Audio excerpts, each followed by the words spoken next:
ادب ایک بے آب معاشرے کو کس طرح سیراب کرتا ہے، یہ میری اس گفتگو کا بنیادی نقطہ ہے، اور اس گفتگو کی حد تک میری نظر افسانوی ادب یعنی فکشن پر مرکوز ہے۔ کہنا یہ ہے کہ افسانوی ادب میں یہ قوت ہے، یہ صلاحیت ہے کہ وہ معاشرے کو زندہ رکھے، متحرک رکھے، لیکن شرط یہ ہے کہ پڑھے لکھے افراد کی ایک کثیر تعداد اس ادب کو پڑھتی ہو۔ یوں میں کتاب کی اہمیت کی بات کر رہا ہوں، مطالعے کے شوق اور اس کی عادت کی بات کر رہا ہوں۔ اب دیکھنا یہ ہے کہ ہماری صورتحال کیا ہے۔ تہذیبی، فکری اور اخلاقی محاذ پر پاکستان کہاں کھڑا ہے؟ ہم سب جانتے ہیں کہ پاکستان دنیا میں بہت اور جنوبی ایشیا میں سب سے پیچھے رہ گیا ہے، اعداد و شمار ہیں۔ اس پسماندگی کی دوسری کوئی بھی وجوہات ہوں، میں سمجھتا ہوں کہ کتاب سے دوری اس کی ایک بڑی وجہ ہے، یا یہ کہیے کہ پڑھنے کے شوق کی کمی ایک ثبوت ہے ہمارے انحطاط کا۔ یہ اس انحطاط کا اظہار ہے کہ ہمیں سوچنا بھی نہیں آتا اور خواب دیکھنا بھی نہیں۔ سوچنے اور خواب دیکھنے کا کتاب سے یا افسانوی ادب سے کیا تعلق ہے، اس کی بات بعد میں ہوگی۔ فی الحال یہ وضاحت لازمی ہے کہ میں اپنے ادب کے بارے میں کچھ نہیں کہہ رہا، بلکہ ہمیں اپنے ادب پر ناز ہونا چاہیے۔ لیکن اگر ادب موجود ہو اور اس کو پڑھنے والے بہت کم ہوں تو بات کیسے بنے گی؟ جو کچھ میں کہنا چاہتا ہوں اس کی تشریح ضروری ہے۔ اس کے لیے مجھے ایلیا ایرنبرگ کا ذکر کرنا ہوگا۔ افتخار عارف صاحب بیٹھے ہوئے ہیں، وہ بہت جانتے ہیں ایلیا ایرنبرگ کو اور اس زمانے کی ادبی صورتحال کو۔ ایلیا ایرنبرگ بین الاقوامی ادبی اور ثقافتی کانفرنسز میں سوویت یونین کی نمائندگی کرتے تھے۔ ایسی کسی کانفرنس میں ان سے یہ سوال کیا گیا کہ آپ نے اتنا بڑا انقلاب برپا کیا، دنیا بدل دی، لیکن کیا انقلاب کے بعد آپ نے کوئی بڑا ادیب، کوئی ٹولسٹائے، کوئی چیخوف بھی پیدا کیا؟ ایلیا ایرنبرگ نے کہا کہ دیکھو، یہ تو ہم نے وعدہ نہیں کیا تھا کہ ہم بڑا ادیب پیدا کریں گے، لیکن یہ سوچو کہ پہلے اگر چند ہزار لوگ ٹولسٹائے کو پڑھتے تھے تو اب لاکھوں لوگ ٹولسٹائے کو پڑھتے ہیں۔ یعنی اگر لکھنے والے دنیا کو بدل سکتے ہیں تو پڑھنے والے بھی دنیا کو بدل سکتے ہیں۔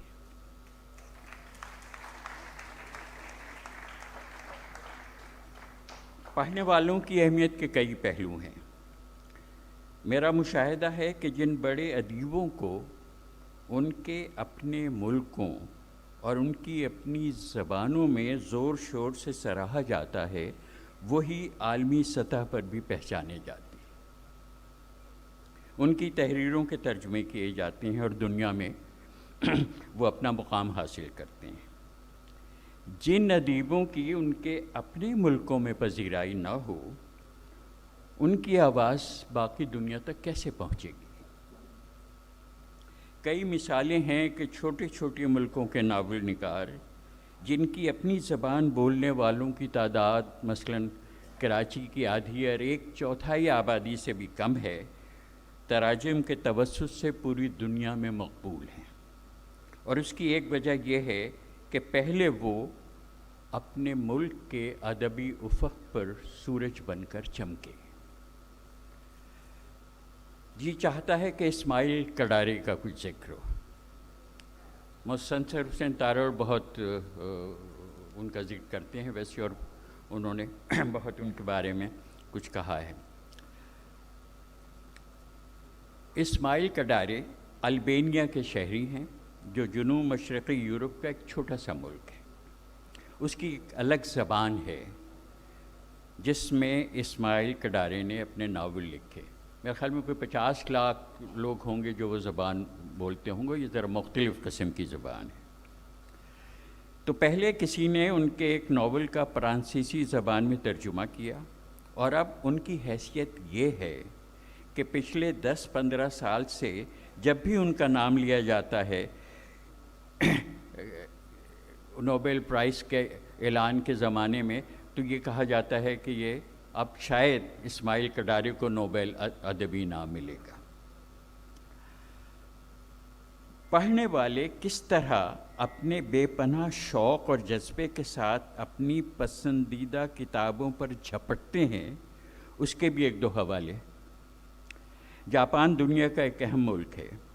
اس کے شہرہ آفاق ناول نگار ہاروکی موراکامی کی کہانی بھی بہت دلچسپ اور اہم ہے. وہ ظاہر ہے کہ جاپان کے ہیں، جاپانی زبان میں لکھتے ہیں. 2014 میں ان کا ایک ناول شائع ہوا جس کی 10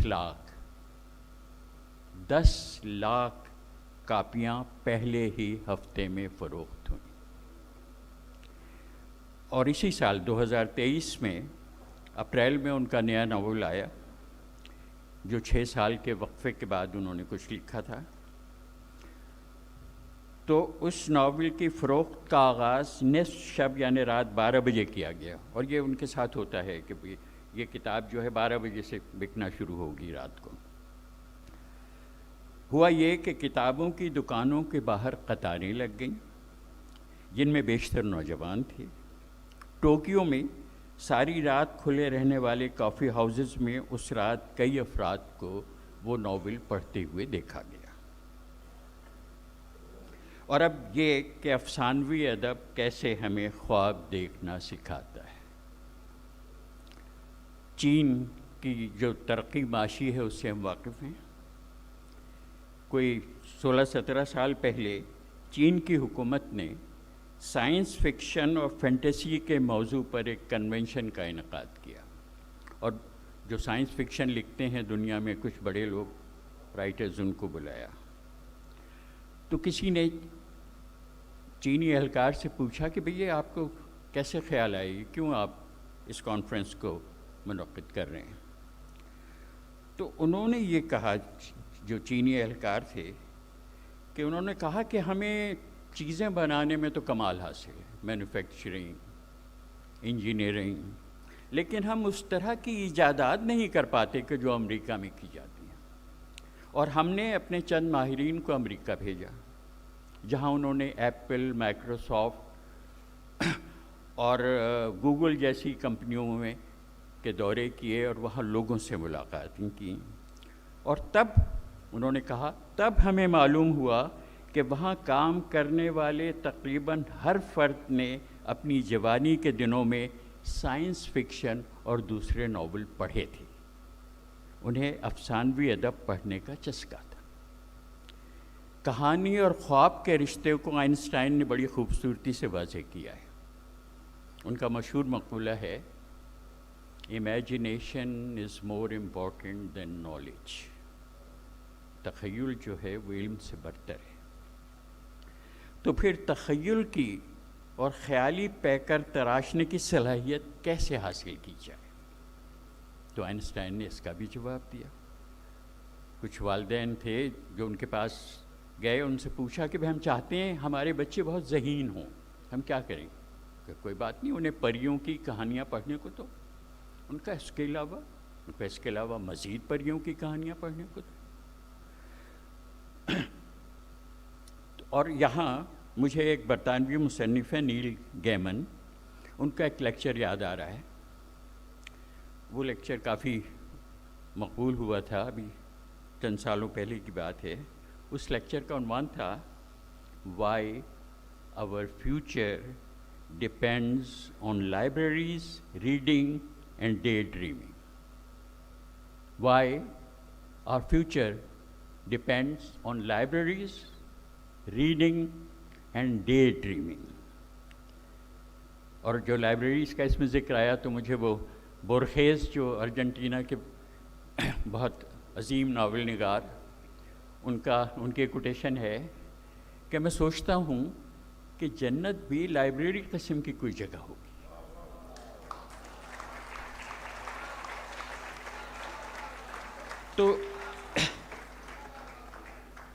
تو مطلب یہ ہے کہ جو نیل گیمن ہیں انگلستان کے، وہ اپنے ملک کے بارے میں یہ کہہ رہے ہیں کہ اس ملک کے بقا کا دار و مدار اس بات پر ہے کہ لائبریریاں ہوں، لوگ کتابیں پڑھیں اور جاگتی آنکھوں سے خواب دیکھنے کا فن سیکھیں.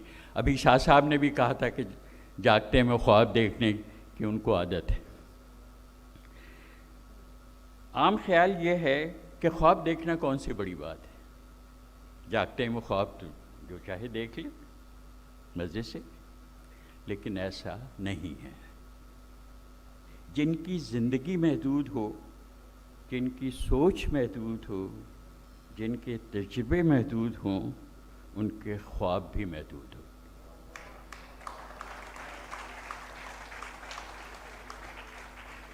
منیر نیازی کی وہ نظم شاید آپ نے بھی آپ واقف ہوں اس سے، سپنا آگے جاتا کیسے، اس کے جو آخری چند مصرے ہیں میں وہ سناتا ہوں. ایک مقرر حد سے آگے سوچ نہ سکتا تھا دل میرا، ایسی صورت میں پھر دل کو دھیان آتا کس خواب میں تیرا.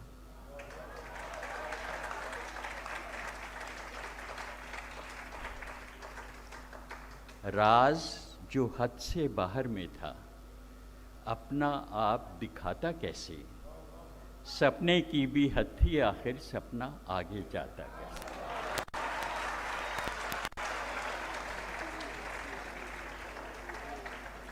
تو افسانوی ادب ہمیں صرف خواب دیکھنا ہی نہیں سکھاتا، بلکہ وہ ہمیں ایک زیادہ حساس اور دوسروں کے دکھ درد کو سمجھنے والا انسان بھی بناتا ہے.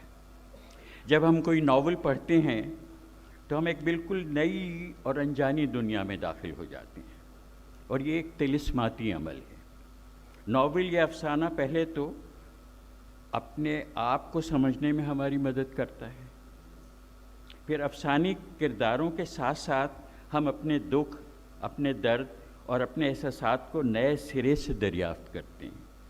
لیکن افسانوی ادب یعنی فکشن کا سب سے بڑا احسان جو وہ ہم پہ کرتا ہے وہ یہ ہے کہ وہ ہمیں خود کو کسی اور کی جگہ رکھ کر اس کی آنکھوں سے دنیا کو دیکھنے کا سبق سکھاتا ہے. انگریزی کا ایک لفظ ہے ایمپتھی. شان الحقی نے اس لفظ کو اردو میں اس طرح بیان کیا ہے جو ان کی ڈکشنری ہے آکسفورڈ کی انگلش اردو. کسی شخص یا شے یا موضوع کے ساتھ کامل ذہنی ہم آہنگی پیدا کرنے کی صلاحیت یا قدرت، تاکہ اس کے پوری طرح معروضی ادراک و احساس کا حق ادا ہو سکے. ایمپتھی. افسانوی ادب ہمیں اوروں کو سمجھنے اور ان سے ہمدردی پیدا کرنے کی تعلیم دیتا ہے. اب آپ یہ دیکھیے کہ کیا یہ رویہ تہذیب، شائستگی اور روشن خیالی کی بنیاد نہیں ہے؟ ہم اور آپ جانتے ہیں کہ ہمارا معاشرہ انتہا پسندی، نفرت اور عدم برداشت کی زد میں ہے. اس معاشرے کو بدلنے اور اجتماعی سوچ کو انسان دوستی کی جانب مائل کرنے کے لیے ہمارے پاس ادب کا ہتھیار موجود ہے.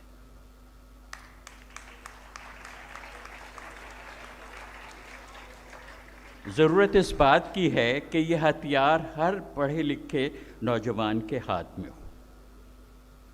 جو ادب ہمارے پاس ہے اس میں ایک نئی بیداری کی بشارت موجود ہے. ادب تخلیق کرنے کا جو مقدس عمل ہے اس کی ضرورت اور اہمیت سے کوئی انکار نہیں کر سکتا، لیکن فوری طور پر ہمیں ادب سے محبت کرنے والوں اور ادب سے اپنی زندگی کو نکھارنے اور سنوارنے کی صلاحیت رکھنے والوں کی زیادہ ضرورت ہے. ادب سے اور ادیبوں سے محبت کتنی کی جاتی ہے اور کیسے کی جاتی ہے اس کی کئی مثالیں ہیں. میں کچھ سال ہوئے ایک صحافتی کانفرنس میں تھا تو وہاں ایک روسی خاتون بہت غصے میں بات کر رہی تھی پیوٹن کے خلاف. اپنے ملک کے جو حالات تھے، بہت پتہ نہیں کہاں سے دستویوسکی کا نام آ گیا. وہ بالکل رک گئیں، اور جس طرح انہوں نے پھر دستویوسکی کی بات کی اور جذباتی ہو گئیں تو مجھے بہت حیرانی ہوئی. روس میں لوگ بہت کتابیں پڑھتے ہیں اور اپنے ادیبوں سے بہت محبت کرتے ہیں. پشکن کو ہم کہہ سکتے ہیں کہ وہ ان کا قومی شاعر ہے. تو پشکن کی ایک یادگار ہے، مجسمہ ہے ماسکو میں، اور مجھے کسی نے بتایا کہ اس مجسمے کے قدموں میں ہر روز اور ہر وقت تازہ پھول ہوتی ہے.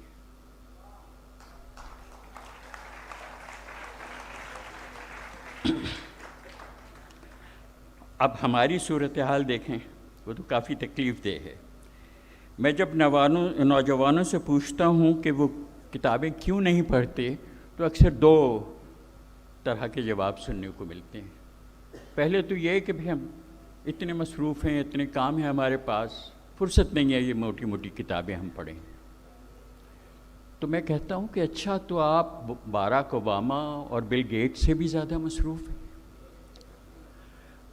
دوسرا ان کا جواب یہ ہوتا ہے کہ پڑھنے کی کیا بات ہے، اب سب چیزیں نیٹ پہ ہیں، ہم سب نیٹ پہ پڑھ لیتے ہیں. تو تب میں سوچتا ہوں کہ کیا یہ نیٹ جو ہے، جو ڈیجیٹل دنیا ہے، وہ ہے، یہ صرف پاکستان میں ہے اور ملکوں میں نہیں ہے؟ کیونکہ وہاں تو لوگ کتابیں پڑھتے ہیں. اور یہ میں وضاحت آپ کو کر دوں کہ یہ جو گفتگو میں ساری کر رہا ہوں، یہ چھپی ہوئی کتابوں کی کر رہا ہوں، الیکٹرانک بکس کی نہیں کر رہا. جب شروع میں الیکٹرانک بک ریڈرز آئے، کنڈل جیسے، کہ آپ چھوٹے سے کتاب سے بھی چھوٹی ایک جیسے ہوتی ہے ٹیبلٹ، اس میں 400 کتابیں جمع کر لیں تو کتنے کمال کی بات ہے. وہ لائبریری پوری آپ کی جیب میں ہے. اور تب یہ لوگوں نے سوچا کہ اب چھپی ہوئی کتاب کا زمانہ گیا. ایسا نہیں ہوا. اب جب بھی کتاب کی بات ہوتی ہے تو وہ چھپی ہوئی کتاب کی بات ہوتی ہے، کاغذ کی کتاب کی بات ہوتی ہے. اب جہاں بھی اخباروں میں کہیں گفتگو ہو کہ کون سی کتاب ہے اور کس کا ریویو کرنا ہے تو وہ چھپی ہوئی کتاب ہوتی ہے. اب اس کی ایک مثال یہ ہے کہ پچھلے سال یعنی 2022 میں صرف امریکہ میں 788 ملین کتابیں فروخت ہوئیں. یہ ہے نا، 78 ملین، ہر طرح کی کتابیں ہوں گی. یہ امریکہ میں ایک سال میں فروخت ہوئی. اور ایک جسے ہم کہیں نا گلوبل بک مارکیٹ، اس کی مالیت پچھلے سال تھی 141 بلین ڈالر. ہے نا، کس دنیا کی یہ باتیں لگتی ہیں ہمیں، کوئی اور ہی دنیا ہے، بالکل ناقابل یقین. لیکن یہ حقائق ہیں. یہ وہی دنیا ہے جس کے دروازے پر ہم کھڑے ہوئے ہیں کہ کوئی ہمیں اندر جانے کی اجازت دے دے. تو اب ایک بات تو ہم جانتے ہیں کہ کتابیں کیسے زندگی بدلتی ہیں. اس پہ بہت ہوتا ہے کہ فلاں کتاب نے میری زندگی بدل دی. کتابیں قوموں کی زندگی بھی بدلتی ہیں. امریکہ میں لائبریری آف کانگریس ہے، اس نے یہ اہتمام کیا، اس نے کہا ہم ایک کتابوں کی نمائش کرتے ہیں، صرف ان کتابوں کی کہ جنہوں نے امریکہ کو تشکیل دیا. عنوان اس کا یہ تھا بکس دیٹ شیپڈ امریکہ. اور انہوں نے مختلف جو اسکالرس تھے ان سے کہا کہ کوئی فہرست بنا دیں. پہلی فہرست بنی 88 کتابوں، اور ظاہر ہے کہ اس میں امریکہ کی اپنی تاریخ ہے، سلیوری کے ایشوز تھے، سول وار ہوئی ان کے ہاں، اور سارے مسائل تھے. تو اس میں تاریخ کی، سیاست کی، بایوگرافیز ان کے جو بڑے لوگ ہیں وہ بھی تھیں. لیکن میں نے گنا تو 20 سے زیادہ اس میں ناول تھے، کہ ناول کیسے، ہاؤ دے شیپ امریکہ. کیونکہ جیسے to kill a mocking bird ہم جانتے ہیں کہ اس کا کیا اثرات ہوئے. تو اور مزے کی بات ہے کہ اس میں ایسی بھی کتابیں تھیں، how to win friends and influence people, جو بہت بیسٹ سیلرس تھیں، لوگوں نے پڑھی، لیکن اس میں ایک بچوں کی کتاب بھی تھی، گڈ نائٹ مون. گڈ نائٹ مون جو ہے وہ 1947 میں، ہمیں تو 1947 یاد رہتا ہے، شائع ہوئی تھی. لیکن اب تک والدین اپنے چھوٹے بچوں کو وہ کہانی پڑھ کے سناتے ہیں، گڈ نائٹ مون. اور اس میں جوائے آف کوکنگ بھی تھی. تو وہ انہوں نے کہا کہ یہ وہ امریکہ میں لکھی گئی وہ کتابیں ہیں دیٹ شیپڈ امریکہ. تو یہ ایک تو کتابوں کی حیثیت ہے. دوسری کتاب جو ہے، ابھی بات ہوئی تھی کیسے وہ ایمپتھی سکھاتی ہے، کیسے وہ سوچنا سکھاتی ہے، خواب دیکھنا سکھاتی ہے.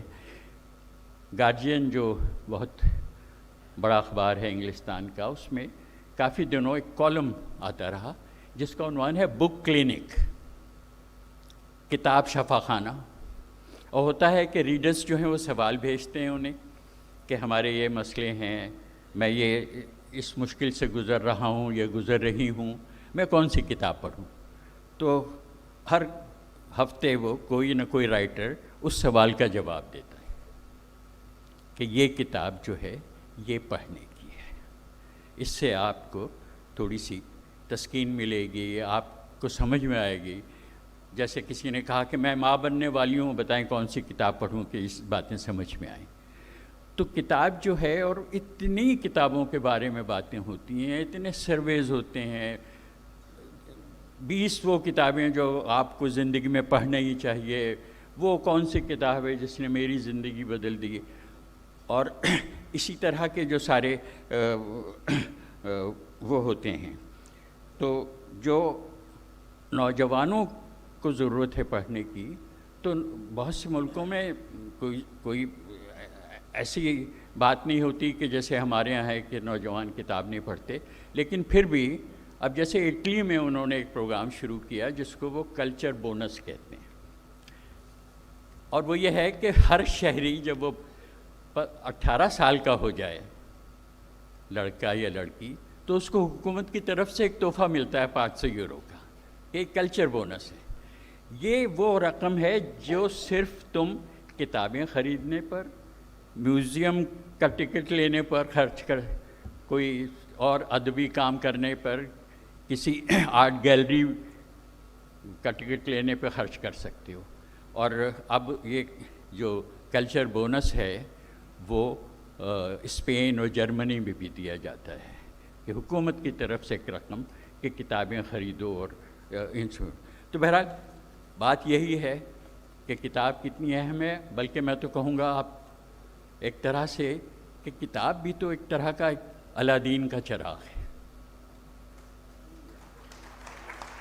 اور اگر آپ پڑھ سکتے ہیں تو اس الادین کے چراغ تک آپ کی دسترس ہے. شکریہ.